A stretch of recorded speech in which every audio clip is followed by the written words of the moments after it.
as promised, after we learned how to do the tubular cast on bigger needles and bigger yarn, I just wanted to come in and just show you with the working yarn that you're going to be working with. So first, you can see how full the needle is. And again, I'm using this sort of heavy DK compared to our quite light fingering yarn. And I went ahead and filled, I'm making the medium size, so I went ahead and filled my needle with 78 stitches in the same way that we did the other time. So just a crochet hook and the waist yarn. I know where I'm going to start because I'm going to look for that little area. Apparently I need to cut my yarn. That little area that has the chain down it. I'm going to cut that off and I'm going to tie, leaving a decent tail. I'm going to tie this yarn on with a just nice sort of loose tie, but up close. Okay. And so again, I'm just going to do a yarn over and then knit. So just come right close up here. I'm going to try this the throwing style just for helping you. So just come under that needle into the stitch and work that first stitch. So that gives me a yarn over. It's going to be impossible to see. A yarn over and a stitch. If you are trying to learn how to do this from this video, please go back to the video with the bigger yarn. This is simply to show you what it's going to look like and feel like with this tiny yarn in comparison. And I'm doing this only because I find sometimes when people use the large yarn, everything looks so easy. And then when you transition to your little yarn and it's challenging, you think, gosh, why is this so hard for me? But it's challenging because you're using a smaller yarn. So again, you're knitting a stitch and doing a yarn over, and knitting a stitch and doing a yarn over. And it's every other. So, right, so between every single pairs of stitches here, you're doing a yarn over. And you're going to just do that all the way along until you get to the end. Okay, so once you're all done, again, you're going to be able to look back, and even with the dark yarn, you should be able to see pairs, right? All the way along, little bitty pairs, little bitty buddies, all together. See if I can move that. And so you just want to sort of go down the line the whole way and just make sure at a glance that you're seeing all your stitches paired up and happy. Then remember, we're not joining yet. And you certainly could, but honestly, then you're working really hard, and I don't like to work hard. So I'm going to go ahead and enjoy the fact that I have a very high contrast between my working yarn and my contrast yarn so that I can really easily see. And remember, the thing is, we're going to slip all purl stitches with the yarn in front and knit all knitted stitches, all yarn. So my yarn's already in the front. So I'm going to come in and slip that first purl stitch purlwise with the yarn in front. The yarn then goes to the back, and I'm going to knit that first yarn over. Slip the purl, knit the yarn over. Slip the purl, knit the yarn over. You're a thrower, look like. Bring your yarn to the front, slip the purl, take your yarn to the back, and knit the yarn over. A little tension in there.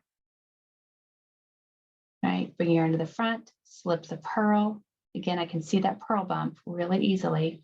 Take my yarn to the back and knit the yarn over.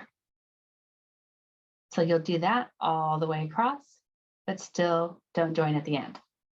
Okay, so as we get just to those last two stitches, they're just going to be the same. So slip one, but this last one is the one that we tied on. So it kind of feels a little bit different, but don't worry about it. It's going to leave a bigger hole, but that's going to resolve itself. So it's not a problem. Okay, so now you're going to turn your work and do exactly the same thing. The only problem is it's a little bit harder to see what is a purl bump and what isn't. So this time we're still going to be slipping our purls and knitting our knits. And so I think the easiest way to see it is you can really see that the knits look like straight, long lines. Hopefully you can see. So, right, but this is why I wanted to show you, because on the tiny yarn, and because it's tiny and dark yarn, and that's what every one of the kits has.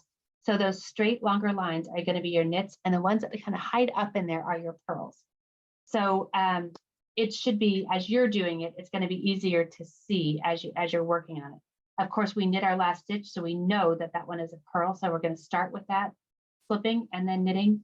And then as you get in there, you can see your little purl stitches, right? And knit, and it's in every other. But just take your time on this and really pay attention to what is what as you're going through, so that you're not going to have any problems. If you get off, you will need to off pattern, you will need to tink back. So again, I'm down to my last 2 stitches. So we go to slip one and knit one. And then at this point, I've worked the first 2 rows. Okay. And this then becomes a really good time to join. So the joy of having worked those first 2 rows is number one, remember, because we're slipping half the stitches and working half the stitches, it actually takes 2 rows to knit one full round of stitches, right? One full row of stitches, or 2 passes, maybe I should say, to knit one full row, similar to brioche or mosaic. So we're going to make sure that we're not twisting our cast on, because a Mobius hat has never been all that effective. And now, because I'm joining, that means that the right side, or the same side that I just finished, is still facing me. And the goal is to work every other round, right, where you're slipping the stitches and working the stitches. So if on this last round I knitted the knits and slipped the purls, this time I need to work the purls and slip the knits. So I'm going to work that first purl stitch, and then my yarn will be in the back to slip the knit stitch, because our goal is to always have the float, right, that little bar will always sit above a purl bump, and the back side of the knit stitch is purl bump.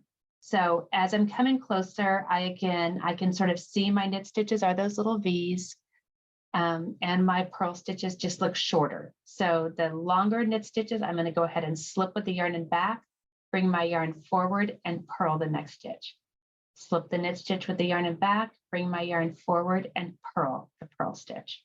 So if I were throwing, I'm not as good at this, so please forgive me. But if I were throwing, I would leave my yarn in the back, slip that knit stitch, bring my yarn forward and purl the purl stitch. Then my yarn goes to the back as I slip the knit stitch, and my yarn comes forward to purl the purl stitch. Yarn goes back, slip the knit, yarn comes forward, purl the purl. And again, so I've just slipped one, purl one, slip one. That is my 3rd round, finishing my 3rd round of third row / round of slip one, knit ones, right? Or slip half the stitches and work half the stitches. So I have 1 more to do, because remember, I have to do these in pairs. So now, since I worked my purl stitches and slipped my knits on the last one, this time I'm going to slip. So I've just slipped that first stitch with the yarn in back. Now I bring the yarn forward and I slip that first stitch. So now I'm back to slipping my purls and knitting my knits. So again, I'm back at that transition, and I'm just going to slip my last purl, knit my last knit, and then I'm done with the slipping of half the stitches and working half the stitches. But I am going to go ahead and remove my marker, purl the first stitch, and replace my marker, so that now my beginning and end of round starts with a knit stitch, so that it's consistent with my pattern. And I find I do that pretty much with any time I do a tubular cast on. So at this point, you could choose to take your waste yarn out, but I like to be just a smidgy more stable. So I usually work 1 or 2 rounds of the knit one, purl one rib, and then I go ahead and take that waste yarn out. So I'm going to go ahead and do that.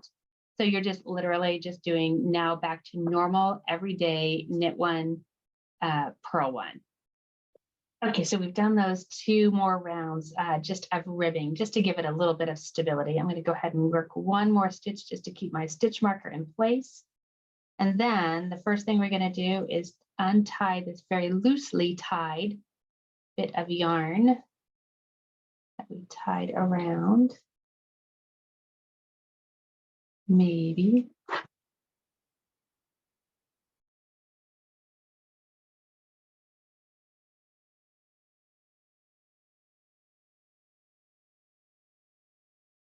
It's always harder than you think it is, right? There we go. Okay, so that's untied. And then if you had loosely pulled this, you could just sort of undo it, but I find it easier just to snip it, pull that extra little guy out, find the tail, and then you're just unzipping as you go. So it's going to leave the strand inside for the first round. And again, I used a bit of a sticky yarn on this yarn that I had available. So if you do that, like this is literally the time to pull out that, you know, red heart or Karen's or something like that that you have for charity knitting, and use that for your waste yarn. It's just ideal instead of a felting yarn. But even with felting yarn will come off pretty easily. And if you lose some stitches, this is why I do the extra rows of knitting. If you lose some stitches, put them back on. Grab the little end knobby things if you have them, and use those. On, just put that back on, go, and keep going. Here, we're over here. So just loosen that up a little bit. Pull these in a little. Okay.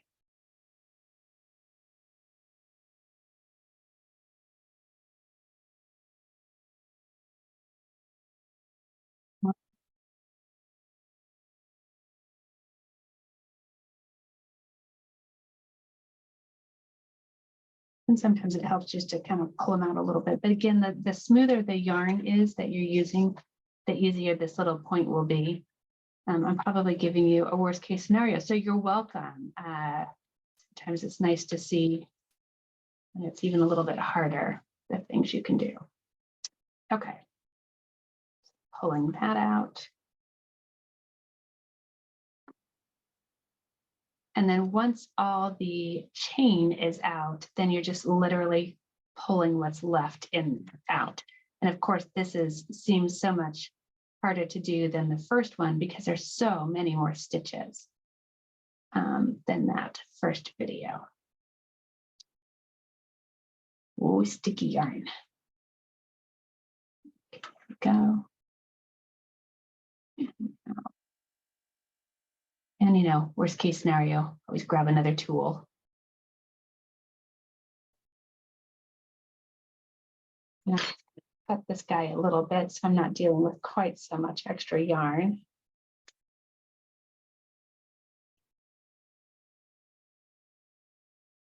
Okay.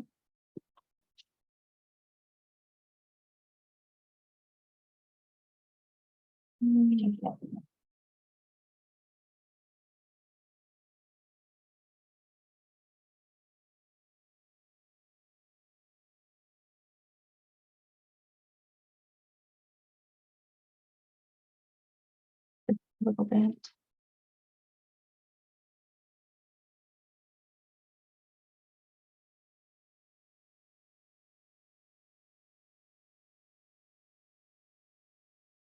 Go, and once that last one is out, then that yarn is just going to pull straight out. Now you have your beautiful tubular cast on. So if you lost stitches like I did on that first round, you're just going to come back, take a look at them, right? And that this little tail I'll resolve when I'm all done. I don't weave in until I'm done because it's bad luck for me. So I just find where that tail is. Right there. And so these stitches are going to move this direction. And I'm just reminding myself that I'm starting with a knit. So I just put my marker back in place right there and be ready to rock and roll and just move on with my pattern.